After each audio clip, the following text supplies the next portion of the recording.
I used to think office work was just a place where people sold their labor and time. But when he looked straight into my eyes, smirked, and called me redundant, useless, unnecessary, something else ignited within me. A fire that no longer knew fear, only the burning desire to make him pay. They say revenge is a dish best served cold, but they never told you how intoxicating the preparation could be, or how liberating it feels when you finally watch everything they built crumble to dust. My name is Rachel Donovan, and at 32, I had already learned that life rarely gives you what you deserve. The divorce papers had been signed 18 months ago, leaving me with nothing but a rented one-bedroom apartment in Capitol Hill and a job that barely covered Denver's rising cost of living. Every morning, I'd wake up at 5:45, stare at the water-stained ceiling, and wonder if this was all there was. This endless cycle of spreadsheets, meetings, and pretending to care about corporate synergy. Vanguard Dynamics occupied 3 floors of a gleaming glass tower in downtown Denver. The kind of place where the air conditioning always ran too cold and the coffee always tasted burnt. As a project manager, I inhabited that peculiar purgatory between the executives who made decisions and the developers who actually built things. I was good at my job. Hell, I was exceptional at it. My projects came in on time, under budget, and with minimal drama. But in a company where loud voices and bold promises mattered more than quiet competence, being good wasn't enough. The office culture at Vanguard was what HR generously called competitive, and what everyone else recognized as cutthroat. Men in identical Navy suits would interrupt you mid-sentence, take credit for your ideas, and somehow get promoted while you were still explaining why their approach wouldn't work. I'd learned to armor myself with professionalism, to document everything in emails, to smile when they called me sweetheart in meetings while discussing million-dollar contracts. My desk sat in the open plan area they called the collaboration space, a corporate euphemism for a place where privacy went to die. To my left, Brad Chen constantly broadcasted his sales calls, each one louder than the last. To my right, Jennifer from accounting typed with the force of someone personally offended by her keyboard. And directly in my line of sight, through the glass walls of the corner office, sat Martin Graves, our CEO. Martin was the kind of man who wore his success like an expensive suit, ostentatiously and without subtlety. At 53, with silver hair that looked like it cost more to maintain than my monthly rent, he ruled Vanguard with a combination of charm, intimidation, and strategic cruelty. He had a habit of making examples of people, of finding the weakest gazelle in the herd and taking it down in front of everyone else. A reminder of who held the power. I'd survived 2 years at Vanguard by keeping my head down, delivering results, and never giving him a reason to notice me. I attended the mandatory happy hours, laughed at the appropriate moments during his speeches, and applauded when he announced record profits while denying our department's request for additional staff. I played the game, even as it slowly hollowed me out. But something had shifted in recent weeks. The way Martin's eyes would linger on me during meetings, not with interest but with something closer to assessment, like a predator deciding if prey was worth the effort. I'd catch him watching me from his office, and when our eyes met, he wouldn't look away. He'd just smile, that cold, calculating smile that made my skin crawl. My apartment had become my sanctuary, the only place where I could drop the mask. It wasn't much, a 4th-floor walk-up with temperamental plumbing and windows that rattled when the wind picked up, but it was mine. At least for the duration of the lease, I'd furnished it with second-hand finds from Craigslist and IKEA basics, creating something that almost felt like home if you didn't look too closely at the details. Most evenings, I'd sit at my small dining table with my laptop, working on projects that should have been completed during office hours but couldn't be, thanks to the endless meetings about meetings. The Denver skyline glittered through my window, a reminder of all the life happening outside while I optimized workflows and created Gantt charts that no one would ever really look at.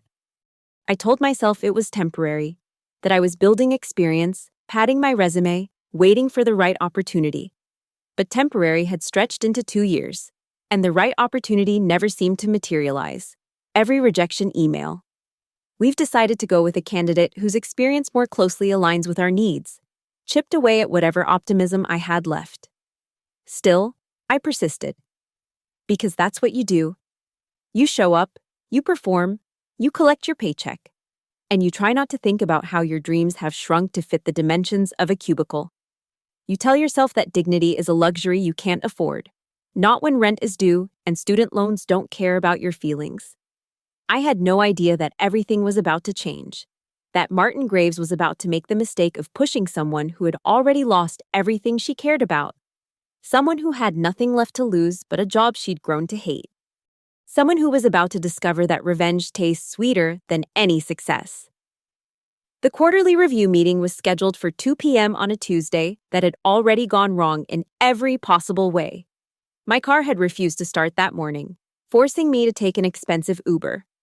The presentation I'd spent weeks perfecting had somehow corrupted itself overnight, leaving me to frantically rebuild it from an older version, and now, sitting in conference room A with its floor-to-ceiling windows overlooking the mountains. I could feel the atmosphere crackling with the kind of tension that preceded public executions. Martin Graves sat at the head of the table, flanked by his lieutenants, the VPs who'd learned to mirror his expressions like eager puppets. The entire senior management team was present, along with department heads and team leads. 23 people in total, all arranged in the careful hierarchy that defined Vanguard's food chain. I sat halfway down the table, close enough to be noticed, but far enough to avoid direct fire. Or so I thought. Now, let's discuss the Morrison Industries project, Martin announced, his voice carrying that false warmth that made my stomach clench. Rachel, since you're managing this, why don't you walk us through the timeline delays? I stood, keeping my voice steady despite the ambush. There hadn't been any significant delays. We were actually 2 days ahead of schedule. But I'd learned that defending yourself too vigorously at Vanguard was seen as weakness. We experienced a minor setback when Morrison requested additional features last month, I explained, pulling up my rebuilt slides. However, we've absorbed that into our buffer time and... Absorbed, Martin interrupted, rolling the word around his mouth like he was tasting wine. Interesting choice of words. Tell me, Rachel, what exactly does your role absorb in this company? The room went silent. Even the ambient noise seemed to pause, as if the building itself was holding its breath. I coordinate between development, design, and client services to ensure... Coordinate! Another interruption. Martin stood now, moving to the window with theatrical deliberation. Facilitate, manage, absorb. Such passive words, don't you think? He turned to face the room, but his eyes were locked on mine. You know what I call positions that only exist to coordinate other positions? Redundant. The word hung in the air like a slap. Someone, I think it was Tom from sales, actually gasped. In fact, Martin continued, warming to his theme, I've been reviewing our organizational structure, and I'm fascinated by these buffer positions. People who don't create, don't sell, don't build, they just exist, moving emails from one inbox to another, scheduling meetings to discuss other meetings. He walked slowly back to his chair, each step deliberate. Redundant pieces in an otherwise efficient machine. My face burned, but I kept my expression neutral. Around the table, I could see the reactions playing out like a twisted social experiment. Some colleagues averted their eyes, uncomfortable with the public humiliation. Others, the climbers, the survivors, leaned forward slightly, sensing opportunity in my destruction. A few, like Sandra from HR, wore expressions of pity that somehow felt worse than the sneers. The Morrison project, I said, surprised by how calm my voice sounded, has generated $2 million in revenue this quarter, with a 94% client satisfaction rate. Despite your involvement, not because of it, Martin shot back. Imagine what our actually productive employees could accomplish without redundant middleware slowing them down. He wasn't even trying to hide the satisfaction in his voice. This wasn't about efficiency or organizational structure. This was about power, about reminding everyone in the room that he could destroy anyone, anytime, for any reason. Perhaps, he continued, sitting back down with the confidence of a man who'd never faced consequences. We should discuss whether certain positions are truly necessary. After all, in nature, redundancy is eliminated through natural selection. The weak, the unnecessary, the redundant, they don't survive. Marcus from development cleared his throat. Actually, the Morrison project wouldn't have met deadline without Rachel's coordination. She identified the resource conflicts before they... Did I ask for your opinion, Marcus? Martin's voice dropped to a dangerous whisper. Or are you volunteering to join the redundancy discussion? Marcus shut up immediately, shrinking back into his chair. No one else dared speak. Rachel, Martin said, his tone shifting to mock concern. Why don't you sit down? We'll continue this performance review in a more appropriate setting. I sat, my legs surprisingly steady. Inside, something had cracked, not broken, but cracked, like ice beginning to shift before it shatters completely. I spent the rest of the meeting in a strange state of hyper-awareness, cataloging every smirk, every avoided glance, every small cruelty. Tom from sales actually laughed at one point, a nervous, eager sound that made me want to throw my laptop at his head. When the meeting finally ended, I was the first to leave, walking with measured steps to the bathroom where I locked myself in a stall and stood there. Shaking. Not with tears, those would come later, in the safety of my apartment. But with rage so pure it felt like electricity in my veins. I could hear two women enter, their voices carrying clearly. God, that was brutal, one said. I actually felt bad for her. I know, right? But honestly, she should have seen it coming. Martin's been gunning for her for weeks. Why her, though? Who knows? Maybe she didn't laugh at one of his jokes. Maybe she reminded him of his ex-wife. Maybe he was just bored. Does it matter? They left, their heels clicking away, and I stood there for another 5 minutes, staring at my reflection in the metal stall door. The woman looking back at me wasn't the same one who'd walked into that conference room. That woman had been trying to survive. This one was planning to win. The next 3 weeks passed in a strange dual existence. By day, I was the perfect employee, arriving early, staying late, absorbing every insult with professional grace.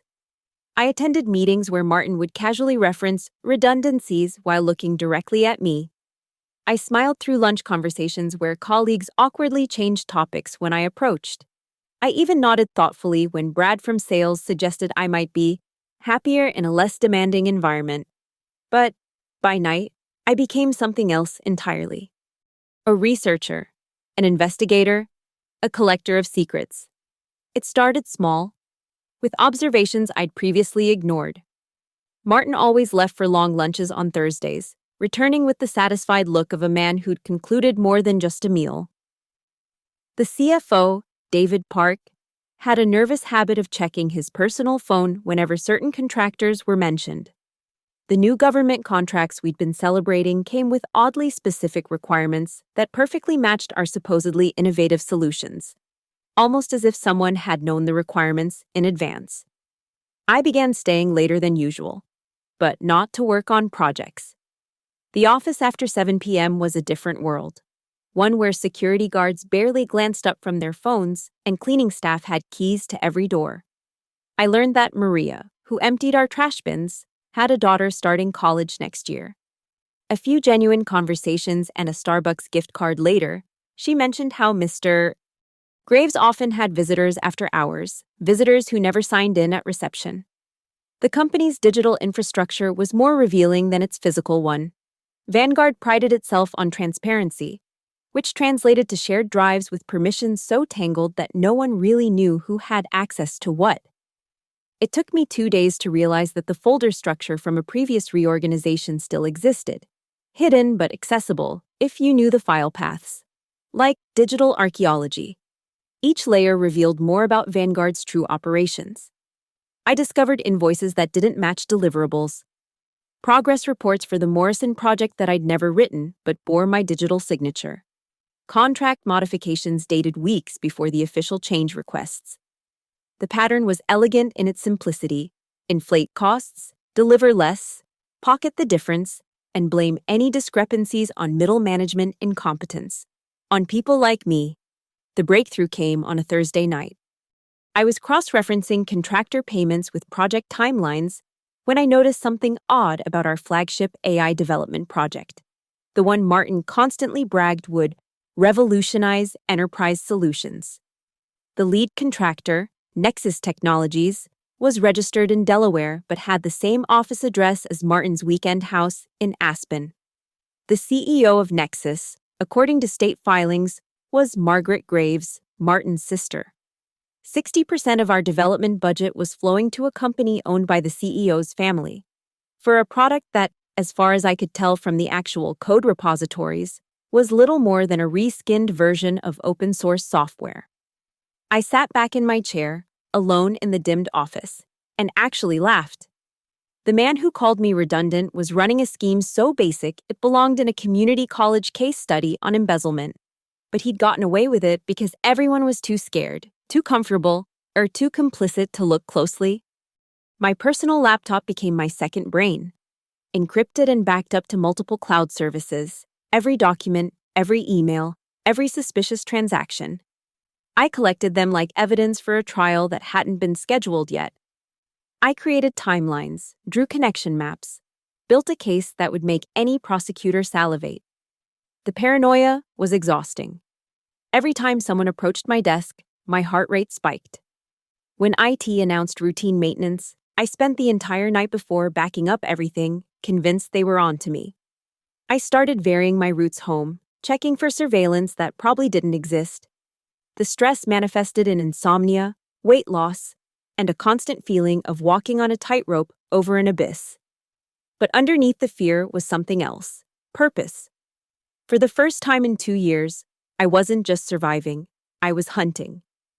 3 weeks after the redundant meeting, I found the smoking gun.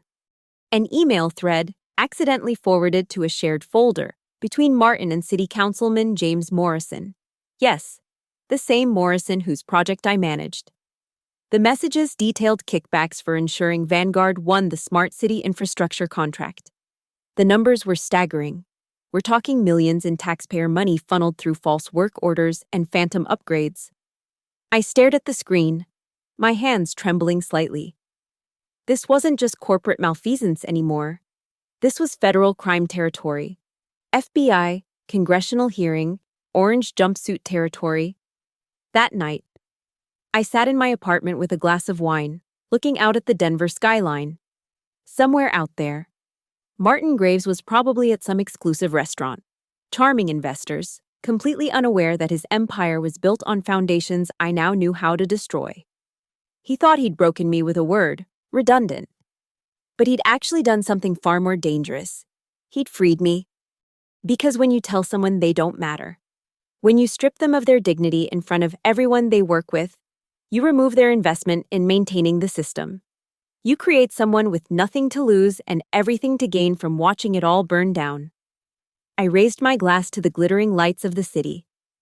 Here's to redundancy, I whispered to the empty room, and to natural selection. The predator was about to become prey, and he wouldn't see it coming until it was far too late. The coffee shop on Larimer Street was the kind of place tech workers avoided. Too authentic, too local. Not enough Edison bulbs or reclaimed wood, which made it perfect for a meeting that shouldn't happen. I arrived 15 minutes early, choosing a corner booth with clear sightlines to both entrances. Old habits from a life that now felt like paranoid preparation. Ethan Moore walked in exactly on time, looking like a man who'd lost 20 pounds and gained 10 years since leaving Vanguard. His designer suits had been replaced with jeans and a Colorado Rockies hoodie, but his eyes were sharper than I remembered, clearer. "Rachel Donovan," he said, sliding into the opposite seat. "When you called, I almost didn't believe it. Nobody from Vanguard reaches out after they've seen what happens to people who leave." "What did happen, Ethan?" He laughed, bitter and short. "Officially, I pursued other opportunities. Unofficially, Martin Graves destroyed my professional reputation because I questioned why his sister's company got our contracts without bidding." He paused, studying my face. "But you already knew that, didn't you? That's not why you're here." I pushed a flash drive across the table. Everything on there stays between us for now. I just need to know I'm not crazy. He pocketed it without looking. You're not crazy. You're just finally seeing what was always there. Martin's confidence isn't arrogance. Well, not just arrogance. It's the security of someone who knows the game is rigged in his favor. How deep does it go? Deep enough that the people who could stop him are either bought, blackmailed, or buried. Sometimes all three. Ethan leaned forward. You know what Martin's biggest weakness is? He's never had someone come at him from the inside. Everyone who's tried to expose him was already on the outside. Easy to discredit. But you're still there. Still trusted enough to access the systems. Not trusted, ignored. He thinks I'm too broken to be a threat. Even better. The invisible woman in the machine.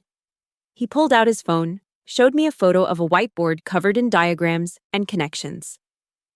I've been mapping Vanguard's network for 2 years. Not the technical network, the human one. Who owes whom? Who's sleeping with whom? Who's got addiction problems, gambling debts, messy divorces? Martin's built an empire on leverage, but leverage works both ways. I need more than just the embezzlement, I said. That might get him fired, maybe arrested, but with his lawyers. You need to destroy the whole network. Make it so toxic that everyone runs from everyone else. Ethan smiled for the first time. Lucky for you, I know exactly how to do that. But first, you need to understand something. Once you start this, there's no halfway. Martin doesn't do proportional response, he does scorched earth. He already scorched my earth, in front of 23 witnesses. Then you've got nothing to lose. He pulled out a notebook, started sketching. Here's what you're going to do. First, create multiple redundant documentation paths. Physical prints in a safety deposit box, encrypted clouds. And at least one dead man's switch, something that releases everything if you don't check in regularly. I nodded, taking notes in my own coded shorthand. Second, you need allies inside, but they can't know they're allies. Find the ambitious ones, the overlooked ones, the ones Martin's hurt but who stayed. Feed them information that serves your purpose but seems to serve theirs. Let them think they're making independent discoveries. Like who? Jennifer in accounting. She's been passed over for promotion 3 times. Marcus in development. You saw how Martin shut him down in that meeting. And here's a gift. Patricia in HR has been documenting harassment complaints that mysteriously disappear. She keeps personal copies. My mind was already racing, seeing the chess pieces, the possible moves. What about the journalists? No mainstream media at first. They'll want corroboration that you can't provide without exposing yourself. Start with the financial bloggers, the industry watchdogs, the ones hungry enough to take risks, build pressure from the edges. He slid a piece of paper across the table with 3 names and contact information. These people already suspect something, they just need proof.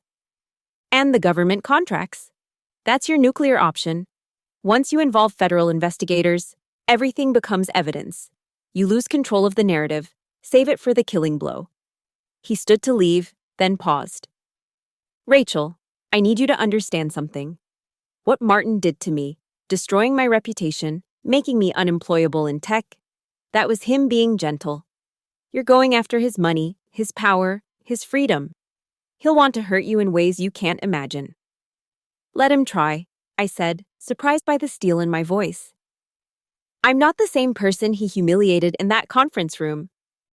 Ethan studied me for a long moment. No, you're not. You're something much more dangerous. You're someone with nothing to lose and the keys to his kingdom. He turned to leave, then looked back. Oh, and Rachel? He's overconfident right now. Just had a successful quarter. Stock price is up. Board loves him. That's when predators are most vulnerable. When they're fat and happy and can't imagine being prey. After he left, I sat there for another hour, refining the plan. It would take months of careful preparation, countless nights of grinding work, and nerves of absolute steel. One mistake, and I wouldn't just lose my job. I'd lose everything.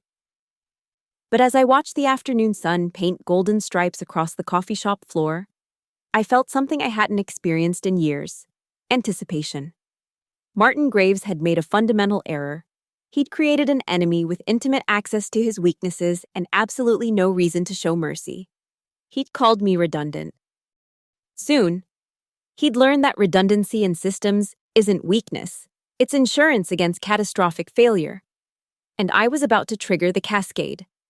The implementation phase began on an unremarkable Monday in November.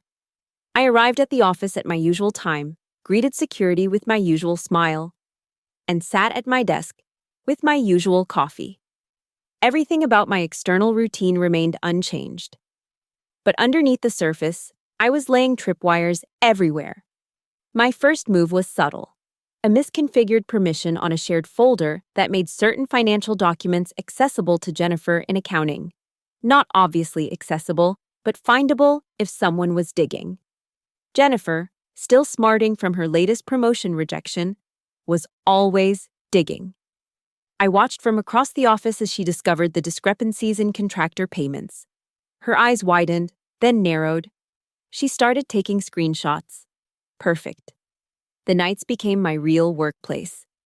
I'd leave the office at 6 p.m., visible and defeated, then return through the parking garage entrance at 10 p.m. when only the overnight IT crew remained.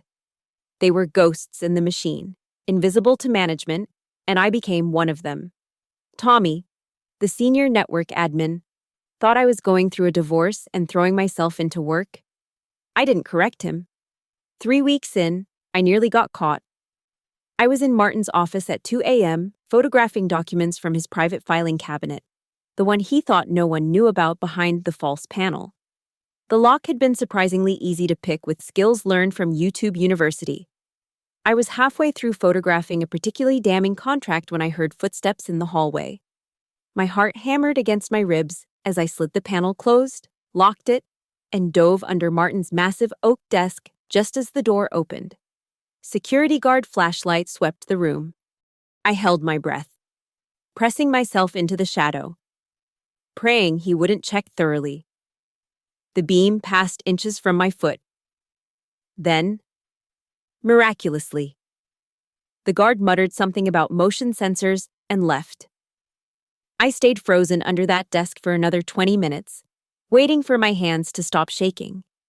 The document I'd photographed showed payments to a state senator who'd pushed through zoning changes for Vanguard's new facility. Each revelation was another thread in the web, but pulling them required being inside the spider's den. The psychological toll was becoming visible. I lost 12 pounds I couldn't afford to lose. My hands developed a constant slight tremor that I hid by always holding something: a pen, a coffee cup, my phone. I started seeing Martin's silver hair in every reflection, hearing his voice in every laugh. Paranoia became my roommate, whispering that every email was monitored, every keystroke logged. One particularly bad night, I sat in my apartment bathroom at 3 a.m., laptop balanced on my knees, backing up files to my 7th cloud service. The Wi-Fi from the coffee shop next door was weak but untraceable to me. I caught my reflection in the mirror: hollow eyes, sharp cheekbones, the look of someone coming apart at the seams. For a moment, I wondered if this was worth it. Then I remembered the conference room, the word redundant, the laughter, the pity. I kept going. Marcus in development became an unwitting ally when I accidentally on purpose left a USB drive near his workstation. It contained source code proving that the revolutionary AI project was plagiarized. He did exactly what I expected: started his own investigation, pulling in 2 other developers who'd been suspicious but afraid to speak up. The beauty was that Marcus thought he was going to be the hero of this story. By December, I had 5 separate groups within Vanguard investigating different pieces of Martin's corruption, none aware of the others, all thinking they'd stumbled onto something independently.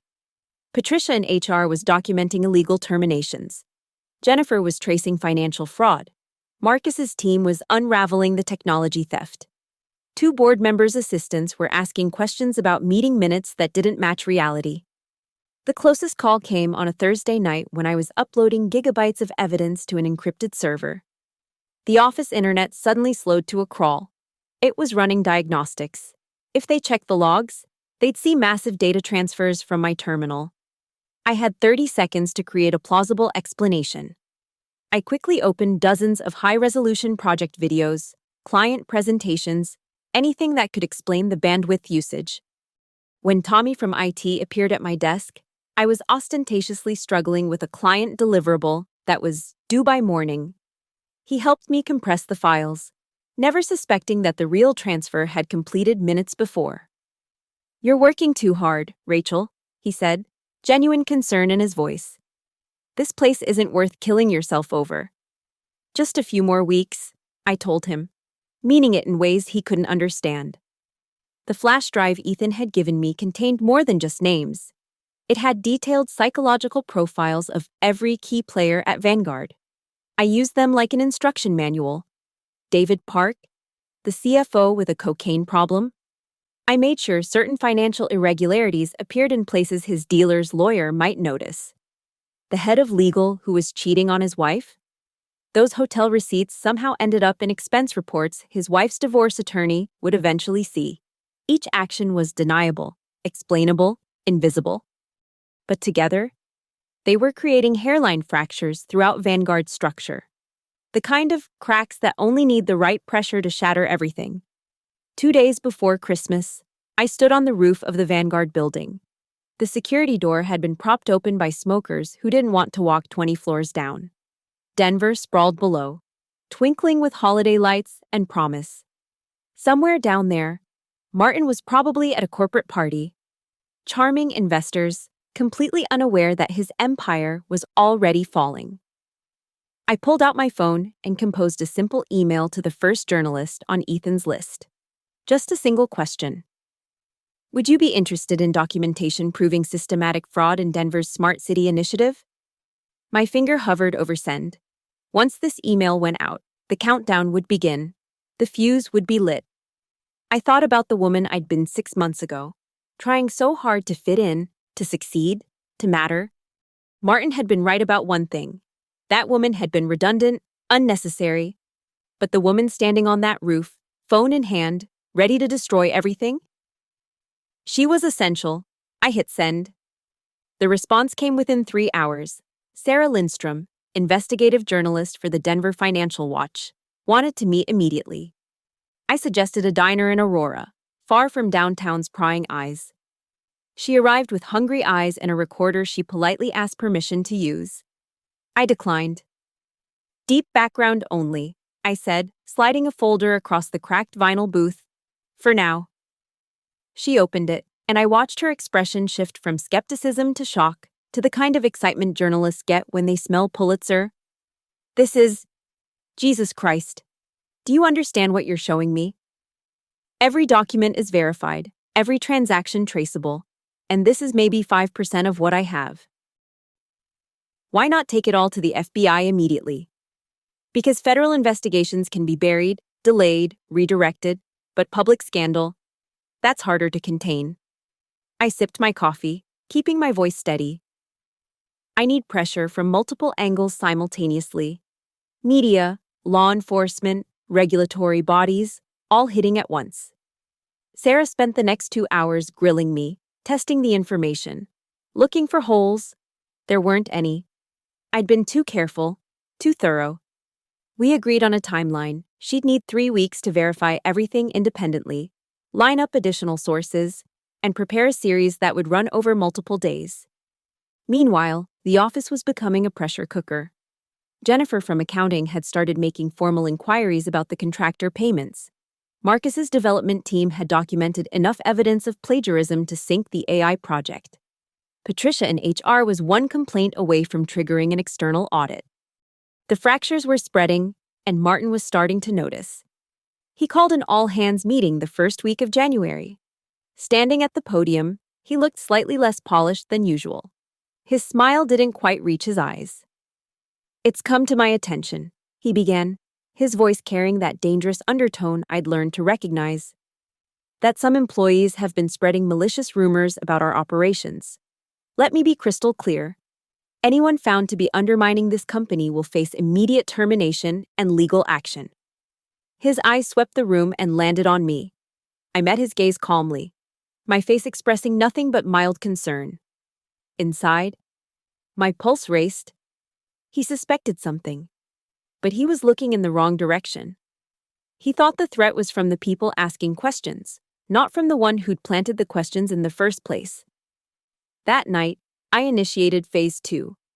Using a burner phone from a location miles from my apartment, I called the FBI's Financial Crimes Division. I didn't identify myself, but I told them exactly where to look in Vanguard's servers for evidence of money laundering. The beauty was that it would see the FBI access but wouldn't know who had tipped them off. The next morning, federal agents arrived at Vanguard. They were discreet, professional, but their presence sent shockwaves through the building. Martin maintained his composure publicly, but I saw him screaming at David Park through the glass walls of his office. The CFO looked like he might vomit. I continued my routine, the invisible woman doing her redundant job. But I was also sending encrypted packages to 3 different law enforcement agencies, feeding information to Sarah Lindstrom, and ensuring that every backup plan had a backup plan. The breaking point came on January 15th. I was working late legitimately this time, finishing the Morrison project deliverables, when Martin appeared at my desk. No witnesses, most lights off, just him and me in the semi-darkness. "I know it's you," he said quietly, his cologne overwhelming in the empty space. My fingers never paused on the keyboard. "I don't understand. Mr. Graves, is there a problem with the Morrison timeline?" "Don't play stupid, Rachel. You're many things, but stupid isn't one of them." He leaned against my desk, too close, deliberately intimidating. "Whatever you think you're doing, stop, now. You have no idea who you're fucking with." I finally looked up at him, letting him see something in my eyes I'd kept hidden for months. Not fear, not submission, just cold, calculated patience. "Mr. Graves, I'm just doing my job. The one you said was redundant." I turned back to my screen. "Will there be anything else?" His hand slammed down on my desk, making everything jump. "This is your last warning." "Is that a threat, Mr. Graves? Because I'm sure HR would be very interested in—" "HR." He laughed, ugly and harsh. "You think HR matters here? I own this company. I own everyone in it, including you." "No," I said quietly, still typing. "You don't?" He stared at me for a long moment, and I saw something flicker in his eyes. Not quite fear, but the first shadow of uncertainty. Then he straightened his tie and walked away. That night, I activated the dead man switch Ethan had suggested. If anything happened to me, everything would be released automatically to 20 different outlets. I sent Martin an email from an anonymous account with just one line. "You were right, natural selection is fascinating." The next morning, Denver Financial Watch published the first article. The headline was conservative. Questions arise about Vanguard Dynamics government contracts. But the content was devastating. Names, dates, amounts, all laid out with surgical precision. My phone buzzed with a text from an unknown number. "You're dead." I smiled, typing back, "Get in line." The war was no longer cold. The battlefield was set. And Martin Graves was about to learn what happened when you declared someone redundant who had nothing left to lose. The real fireworks would start tomorrow when Article 2 dropped, the one about his sister's company, the one with the photographs I'd taken from his secret filing cabinet. I closed my laptop, packed my things, and walked out of Vanguard for what I knew would be the last time. Either I'd win or I'd burn. Either way, I would never be redundant again. The second article hit like a precision strike. Vanguard's CEO's family profits from no-bid contracts. Sarah Lindstrom had done her homework, connecting every dot I'd provided with additional sources she'd cultivated. By 9 a.m., the story was trending on social media. By noon, 3 major news outlets had picked it up. By 3 p.m., the board of directors had called an emergency meeting. I watched it all unfold from a coffee shop across from Vanguard's building, my laptop open to multiple news feeds. Former colleagues texted frantically, but I didn't respond. I was no longer part of that world. I was the asteroid that had struck it. The third day brought federal marshals. They arrived in black SUVs, walking through Vanguard's gleaming lobby with boxes and warrants. Through the floor-to-ceiling windows, I could see employees being escorted out, computers being seized, Martin's office being methodically dismantled. The local news had cameras on every entrance. Jennifer from accounting appeared on Channel 9, clutching a box of her belongings, telling reporters she'd been trying to report irregularities for months. Marcus gave an interview to TechCrunch about the plagiarized AI project. Patricia mysteriously produced years of buried HR complaints. Everyone was scrambling to position themselves as whistleblowers rather than accomplices. The stock price plummeted 40% in 3 days. Trading was halted twice. Clients began terminating contracts, citing ethical concerns and reputational risk. The Morrison Industries project, my project, was suspended pending investigation. Councilman Morrison himself was photographed being questioned by FBI agents. On the 4th day, Martin Graves was arrested at his Aspen home. The footage was beautiful in its banality. No dramatic raid, no wrestling to the ground. Just Martin in handcuffs, being led to a federal vehicle. His silver hair disheveled, his expensive suit wrinkled. He looked smaller somehow, diminished, like all tyrants do when their power evaporates. But I knew this wasn't over. Not yet. The call came that evening, unknown number. But I recognized the voice immediately. Rachel. Martin's voice was hoarse, calling from federal detention. I'm out on bail in 12 hours. My lawyers will destroy you. Every document you stole, every law you broke getting them, you're going to prison. And unlike me, you don't have money for good lawyers. You're assuming I care about going to prison, I replied. Walking through my empty apartment, I'd already sold everything worth selling, transferred what little money I had to hidden accounts. You're assuming I have something left to lose. Everyone has something to lose. You created someone who doesn't. Remember the conference room? Martin, you stripped away everything that mattered to me. My dignity, my career, my future. You created the perfect enemy, someone with nothing to protect and everything to gain from your destruction. Silence on the line. Then, what do you want? I wanted to matter, to be valued, to do good work and be recognized for it, but you took that option away. I stood at my window, looking at the city lights. Now I just want to watch you lose everything, and you will. The federal investigation will expand. They'll find the offshore accounts. Yes, I know about the Caymans. They'll uncover the senator you bought, the safety inspections you falsified, the environmental reports you buried. You vindictive little... Redundant. The word you're looking for is redundant. I ended the call. The next morning brought the crescendo. Federal authorities announced a wide-ranging investigation into corruption involving multiple city officials and several corporations. Vanguard Dynamics was at the center. But the web extended far beyond one company. Martin's empire wasn't just crumbling, it was taking down everyone connected to it.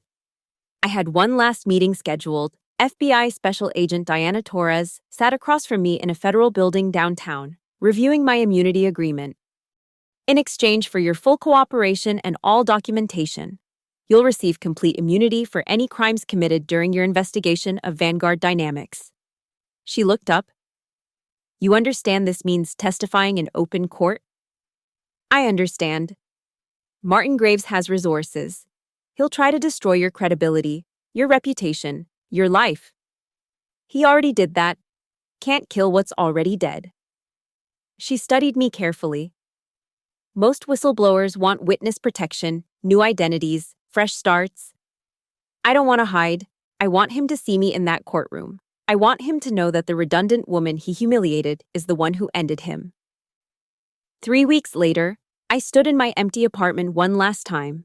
Everything was gone, sold, donated, or trashed. My entire life fit in 2 suitcases. The company was in bankruptcy. Hundreds of employees had lost their jobs. Martin was facing 30 years in federal prison. His assets frozen, his reputation destroyed beyond repair. I felt no joy, no satisfaction, just a hollow completeness, like finishing a book you never wanted to read. My phone buzzed. Sarah Lindstrom. Where will you go? I typed back. Away. Will you start over? No, I'm done being someone who starts over. I'm just done. I left the keys on the counter and walked out. Denver's morning air was crisp, sharp with possibility I no longer believed in. Behind me, the Vanguard building stood empty. For lease signs already in the windows. A monument to what happened when powerful men confused fear for respect, silence for submission. At the train station, I bought a ticket to somewhere that didn't matter. As the train pulled away, I saw my reflection in the window. Sharp cheekbones, hollow eyes, the face of someone who'd won a war by burning everything down, including herself. Martin had called me redundant. He'd been right. The old Rachel, the one who cared about building things, who believed in working within systems, who thought dignity could be earned through compliance, she was redundant. This Rachel, the one who'd destroyed an empire from within, who'd turned corruption into ammunition, who'd faced down a predator and made him prey. She wasn't redundant. She was just finished. The train rolled through the Colorado plains as Denver disappeared behind me. I didn't look back. There was nothing there worth seeing anymore, just the skeleton of what had been. The ashes of bridges I detonated with surgical precision. My phone buzzed constantly for the first hour. Reporters wanting statements. Former colleagues seeking absolution or explanation. Numbers I didn't recognize but could guess.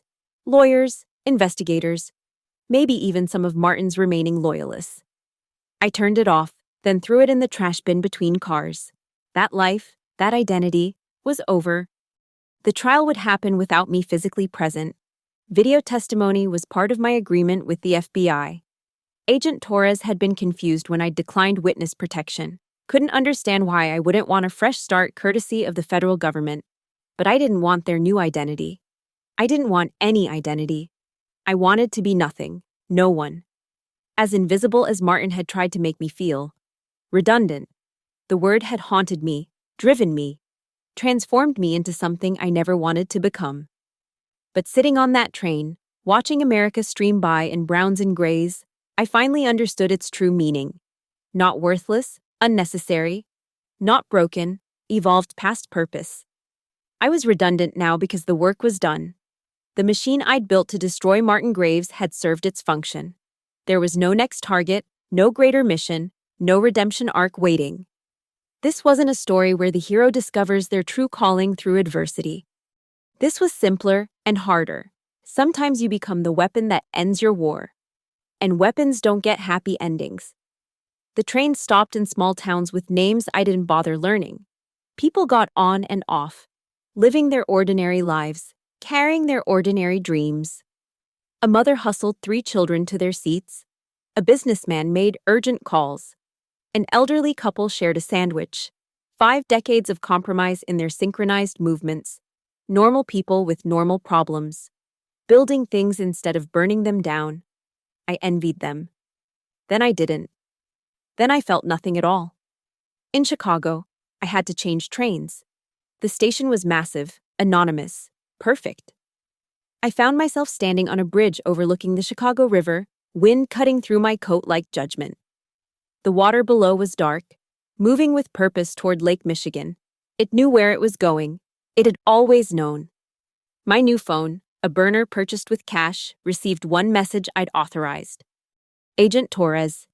Graves took a plea deal, 20 years, minimum 12. His sister got 5. The senator resigned. It's over. I deleted the message, then dropped the phone in the river. It wasn't over. Not for the employees who'd lost jobs. Not for the investors who'd lost money.